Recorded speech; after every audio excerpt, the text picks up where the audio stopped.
से मीरपुर ख़ास में वकील भारन जी ऑफिस से पुलिस चढ़ाई खिलाफ रैली कढ़ी वही है।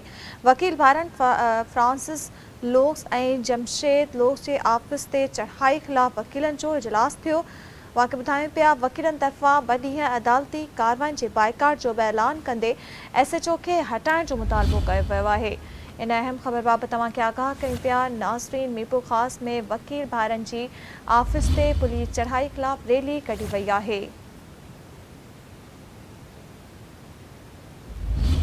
वकील भारन जी ऑफिस से चढ़ाई खिलाफ वकीलन जो इजलास थो है। नाज़रीन, तव्हांखे ॿुधायूं पिया वकीलन तरफा ॿ अदालती कार्रवाई के बाइकाट जो भी ऐलान कंदे SHO के हटाइण जो मुतालबो कयो वियो आहे।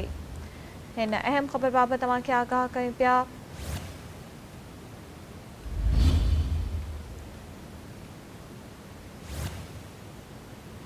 मीरपुर ख़ास में वकील भारन जी ऑफिस से हमले ते पुलिस चढ़ाई खिलाफ रैली कढ़ी वही है। अवांखे आगाह के पिया मीरपुर ख़ास में वकील भारन जी ऑफिस से पुलिस चढ़ाई खिलाफ रैली कढ़ी वही है।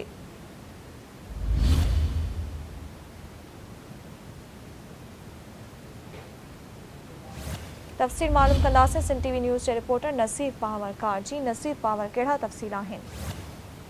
जी बिल्कुल, मीरपुर ख़ास जे सिटाटो थाने के हद चांदनी चौक भरसा हाई कोर्ट के बिन वकील भाइरल फ्रांसिस लोकस और जमशेद लोकस की ऑफिस से SHO सेट्रैक नगराबादी की अगवानी में पुलिस चढ़ाई खिलाफ हाई कोर्ट बार मीरपुर ख़ास जा डिस्ट्रिक्ट बार जी गडियल जनरल बॉडी जो इजलास थो, जैमें पुलिस चढ़ाई के खिलाफ करारदाद पास कंदे वाक़े की मज़म्मत कई वही है। जॾहिं DIG मीरपुर ख़ास खां ख़ुदि कई वही है तो SHO अलाहाबादी के मुअतल करे डिवीज़न बदल किया वञे। वकीलन उन मौके पर ऐलान किया त पुलिस चढ़ाई खिलाफ 2 ॾींहंनि ताईं हाई कोर्ट और ॿियनि कोर्टनि में अदालती कार्रवाई जो बाइकाट किया वेंदो।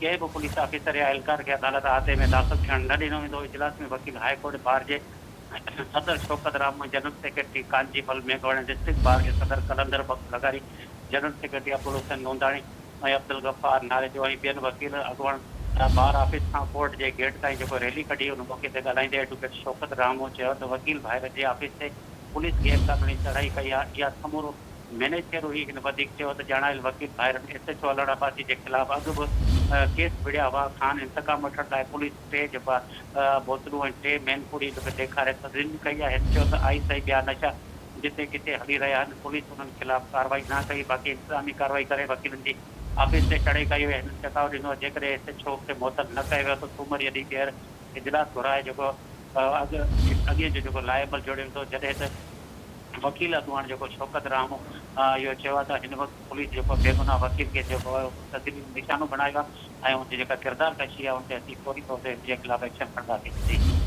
मेहरबानी नसीर पावर तफ़सील ॾियण लाइ।